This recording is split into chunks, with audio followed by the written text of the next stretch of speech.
सिंह। नमस्कार। देश के कानून मंत्री श्री रविशंकर प्रसाद जी, गुजरात के मुख्यमंत्री श्री विजय रूपाणी जी, सुप्रीम कोर्ट के justice MR. Shah ji, Gujarat high court के चीफ जस्टिस श्रीमान विक्रमनाथ जी, गुजरात सरकार के मंत्रीगण, गुजरात हाई कोर्ट के सभी सम्मानित जजेज, भारत के सॉलिसिटर जनरल भाई तुषार मेहता जी, एडवोकेट जनरल गुजरात श्री कमल त्रिवेदी जी, बार के सभी सम्मानित सदस्यगण, देवी और सज्जनों, गुजरात हाई कोर्ट की डायमंड जुबिली के इस अवसर पर आप सभी को बहुत बहुत बधाई। અને ગુજરાતના સૌ વાલા નાગરિક ભાઈઓ બહેનોને પણ ખૂબ ખૂબ બધાઈ।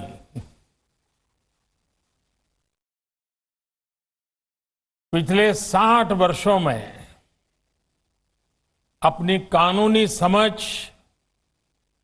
अपनी विद्वत्ता और बौद्धिकता से गुजरात हाई कोर्ट और बार दोनों ने ही एक विशिष्ट पहचान बनाई है। गुजरात हाई कोर्ट ने सत्य और न्याय के लिए जिस कर्तव्य निष्ठा से काम किया है, अपने संवैधानिक कर्तव्यों के लिए जो तत्परता दिखाई है, उसने भारतीय न्याय व्यवस्था और भारत के लोकतंत्र दोनों को ही मजबूत किया है। गुजरात हाई कोर्ट की इस अविस्मरणीय यात्रा की स्मृति में आज एक डाक टिकट जारी किया गया है। मैं इस अवसर पर न्याय जगत से जुड़े आप सभी महानुभावों को, गुजरात की जनता को अपनी शुभकामनाएं देता हूं। माननीय हमारे संविधान में लेजिस्लेचर, एग्जीक्यूटिव और जुडिशरी, उनको दी गई जिम्मेदारी हमारे संविधान के लिए प्राणवायु की तरह है। आज हर देशवासी पूरे संतोष से ये कह सकता है कि हमारी जुडिशरी ने, न्यायपालिका ने संविधान की प्राणवायु की सुरक्षा का अपना दायित्व पूरी दृढ़ता से निभाया है। हमारी जुडिशरी ने हमेशा संविधान की रचनात्मक और सकारात्मक व्याख्या करके खुद संविधान को भी मजबूत किया है। देशवासियों के अधिकारों की रक्षा हो, निजी स्वतंत्रता का प्रश्न हो, ऐसी परिस्थितियां रही हो जब देश हित को सर्वोच्च प्राथमिकता देनी हो, जुडिशरी ने अपने इन दायित्वों को समझा भी है और निभाया भी है। आप सभी भी भली भांति जानते हैं कि भारतीय समाज में रूल ऑफ लॉ सदियों से सभ्यता और सामाजिक ताने बाने का, हमारे संस्कार का आधार रहा है। हमारे प्राचीन ग्रंथों में कहा गया है, न्यायमूलम सुराज्यम स्यात्, यानी सुराज्य की जड़ ही न्याय में है, रूल ऑफ लॉ में है। ये विचार आदिकाल से हमारे संस्कारों का भी हिस्सा रहा है। इसी मंत्र ने हमारे स्वतंत्रता संग्राम को भी नैतिक ताकत दी और यही विचार हमारे संविधान निर्माताओं ने भी संविधान निर्माण के समय सबसे ऊपर रखा था। हमारे संविधान की प्रस्तावना रूल ऑफ लॉ के इसी संकल्प की अभिव्यक्ति है। आज हर एक देशवासी को गर्व है कि हमारे संविधान की इस भावना को, इन मूल्यों को हमारी न्यायपालिका ने निरंतर ऊर्जा दी है, दिशा दी है। न्यायपालिका के प्रति इस भरोसे ने हमारे सामान्य से सामान्य मानवी के मन में एक आत्मविश्वास जगाया है। सच्चाई के लिए खड़े होने की उसे ताकत दी है। और जब हम आजादी से अब तक देश की इस यात्रा में जुडिशरी के योगदान की चर्चा करते हैं, तो इसमें बार के योगदान की चर्चा भी आवश्यक होती है। हमारी न्याय व्यवस्था की ये गौरवशाली इमारत बार के ही पिलर पर खड़ी है। दशकों से हमारे देश में बार और जुडिशरी मिलकर ही न्याय के मूलभूत उद्देश्यों को पूरा कर रहे हैं। हमारे संविधान ने न्याय की जो धारणा सामने रखी है, न्याय के जो आदर्श भारतीय संस्कारों का हिस्सा रहे हैं, वो न्याय हर भारतीय का अधिकार है। इसलिए ये जुडिशरी और सरकार दोनों का ही दायित्व है कि दुनिया के सबसे बड़े लोकतंत्र में वो मिलकर world class judicial system, justice system खड़ा करे। हमारा जस्टिस सिस्टम ऐसा होना चाहिए जो समाज के अंतिम पायदान पर खड़े व्यक्ति के लिए भी सुलभ हो, जहां हर व्यक्ति के लिए न्याय की गारंटी हो और समय से न्याय की गारंटी हो। आज न्यायपालिका की तरह ही सरकार भी इस दिशा में अपने कर्तव्यों को पूरा करने के लिए निरंतर प्रयास कर रही है। भारत के लोकतंत्र ने, हमारी न्यायपालिका ने कठिन से कठिन समय में भी भारतीय नागरिकों के न्याय के अधिकार को सुरक्षित रखा है।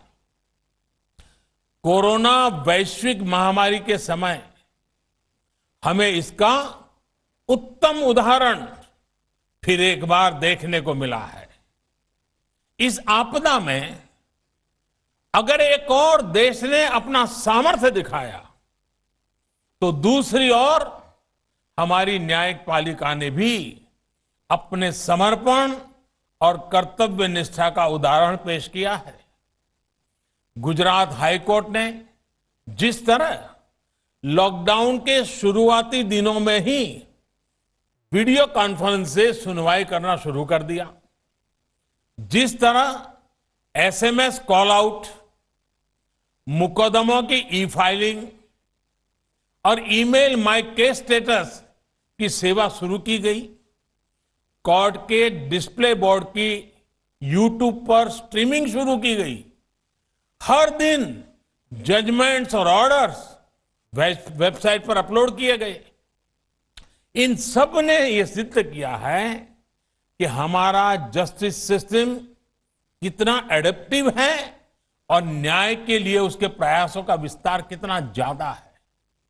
मुझे बताया गया है कि गुजरात हाईकोर्ट तो इस दौरान कोर्ट प्रोसीडिंग की लाइव स्ट्रीमिंग करने वाला भी पहला कोर्ट बना है, और ओपन कोर्ट की जिस अवधारणा पर लंबे समय से चर्चा होती रही है, उसे भी गुजरात हाईकोर्ट ने साकार करके दिखाया है। हमारे लिए यह संतोष का विषय है कि कानून मंत्रालय ने e courts integrated mission board project के तहत जो डिजिटल इंफ्रास्ट्रक्चर को खड़ा किया था, उसने इतने कम समय में हमारे कोर्ट्स को वर्चुअल कोर्ट के तौर पर काम करने में मदद की। डिजिटल इंडिया मिशन आज बहुत तेजी से हमारे जस्टिस सिस्टम को आधुनिक बना रहा है। आज देश में 18,000 से ज्यादा कोर्ट्स कंप्यूटराइज हो चुकी हैं। सुप्रीम कोर्ट से वीडियो कॉन्फ्रेंसिंग और टेली कॉन्फ्रेंसिंग को लीगल सैंक्टिटी मिलने के बाद से भी सभी अदालतों में ई प्रोसीडिंग में तेजी आई है। ये सुनकर हम सभी का गौरव बढ़ता है कि हमारा सुप्रीम कोर्ट खुद भी आज दुनिया में वीडियो कॉन्फ्रेंस के द्वारा सबसे ज्यादा सुनवाई करने वाला सुप्रीम कोर्ट बन गया है। दुनिया में हमारे हाई कोर्ट्स और डिस्ट्रिक्ट कोर्ट्स भी कोविड के टाइम में ज्यादा वीडियो कॉन्फ्रेंसिंग सुनवाई कर चुके हैं। केसेस की ई फाइलिंग, इसकी सुविधा ने भी ईज ऑफ जस्टिस को एक नया आयाम दिया है। इसी तरह आज हमारी अदालतों में हर केस के लिए एक यूनिक आइडेंटिफिकेशन कोड और क्यूआर कोड दिया जा रहा है। इससे न केवल केस से जुड़ी हर जानकारी हासिल करने में आसानी हुई है, बल्कि इसने नेशनल जुडिशियल डेटा ग्रिड की भी एक प्रकार से मजबूत नींव रखी है।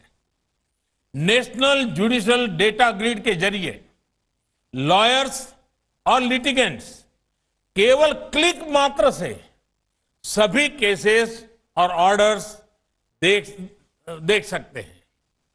ये ईज ऑफ जस्टिस न केवल हमारे नागरिकों के ईज ऑफ लिविंग को बढ़ा रहा है, बल्कि इससे देश में ईज ऑफ डूइंग बिजनेस भी बढ़ा है। इससे विदेशी निवेशकों में यह भरोसा जगा है कि भारत में उनके न्यायिक अधिकार सुरक्षित रहेंगे। 2018 की अपनी डूइंग बिजनेस रिपोर्ट में वर्ल्ड बैंक ने भी नेशनल जुडिशियल डेटा ग्रिड की प्रशंसा की है। माननीय, आने वाले दिनों में भारत में ईज ऑफ जस्टिस और भी तेजी से बढ़े, इस दिशा में सुप्रीम कोर्ट की ई कमेटी एनआईसी के साथ मिलकर काम कर रही है। मजबूत सुरक्षा के साथ साथ क्लाउड बेस्ड इंफ्रास्ट्रक्चर जैसी सुविधाओं को शामिल करने पर काम हो रहा है। हमारे जस्टिस सिस्टम को फ्यूचर रेडी बनाने के लिए न्यायिक प्रक्रियाओं में आर्टिफिशियल इंटेलिजेंस के इस्तेमाल की संभावनाओं को भी, एआई की संभावनाओं को भी तलाशा जा रहा है। आर्टिफिशियल इंटेलिजेंस से जुडिशरी की एफिशिएंसी भी बढ़ेगी और स्पीड भी बढ़ेगी। इन प्रयासों में देश का आत्मनिर्भर भारत अभियान बड़ी भूमिका निभाने वाला है। आत्मनिर्भर भारत अभियान के तहत भारत के अपने वीडियो कॉन्फ्रेंसिंग प्लेटफॉर्म को भी प्रोत्साहित किया जा रहा है। देश में डिजिटल डिवाइड को कम करने के लिए, सामान्य लोगों की मदद के लिए हाई कोर्ट्स और डिस्ट्रिक्ट कोर्ट्स में ई सेवा केंद्र भी खोले जा रहे हैं। हम सभी ने देखा है कि महामारी के इस कठिन समय में ऑनलाइन ई लोक अदालत भी एक न्यू नॉर्मल बन गई है। संयोग से ये गुजरात ही था जहां 35-40 साल पहले जूनागढ़ में पहली लोक अदालत लगाई गई थी। आज ई लोक अदालत समयबद्ध और सुविधापूर्ण न्याय का एक बड़ा माध्यम बन रही है। देश के 24 राज्यों में अब तक लाखों मुकदमे ई लोक अदालतों के में आ चुके हैं और उनका निपटारा भी हो रहा है। यही गति, यही सुविधा और यही विश्वास आज हमारी न्यायिक व्यवस्था की मांग है। गुजरात एक और बात के लिए भी अपने योगदान के लिए गर्व करता रहा है। गुजरात पहला राज्य था जिसने इवनिंग कोर्ट की परंपरा शुरू की थी और गरीबों की भलाई के लिए अनेक इनिशिएटिव लिए थे। किसी भी समाज में नियमों और नीतियों की सार्थकता न्याय से ही होती है। न्याय से ही नागरिकों में निश्चिंतता आती है और एक निश्चिंत समाज ही प्रगति के बारे में सोचता है, संकल्प लेता है और पुरुषार्थ करके प्रगति की ओर बढ़ता है। मुझे विश्वास है कि हमारी न्यायपालिका से जुड़े आप सभी वरिष्ठ सदस्य हमारे संविधान की न्याय शक्ति को निरंतर सशक्त करते रहेंगे। न्याय की इसी शक्ति से हमारा देश आगे बढ़ेगा और आत्मनिर्भर भारत का सपना हम सब अपने प्रयत्नों से, अपने पुरुषार्थ से, हमारी सामूहिक शक्ति से, हमारी संकल्प शक्ति से, हमारी अविरत साधना से हम सिद्ध करके रहेंगे। इन्हीं शुभकामनाओं के साथ आप सभी को एक बार फिर डायमंड जुबिली की बहुत बहुत बधाई, अनेक अनेक शुभकामनाएं। आनंद थयो। आज घણા બધાને મળવાનું થયું। અનેક જૂના મિત્રોના ચહેરા સ્ક્રીન પર જોઈ રહ્યો છું, લાંબા સમય પછી જોઈ રહ્યો છું। અનેક વડીલોના પણ આજે દર્શન થઈ રહ્યા છે। ખૂબ આનંદ થયો બધાને દૂર દૂરથી પણ મળીને। ખૂબ ખૂબ ધન્યવાદ। We have this immense feeling of deep gratitude and being privileged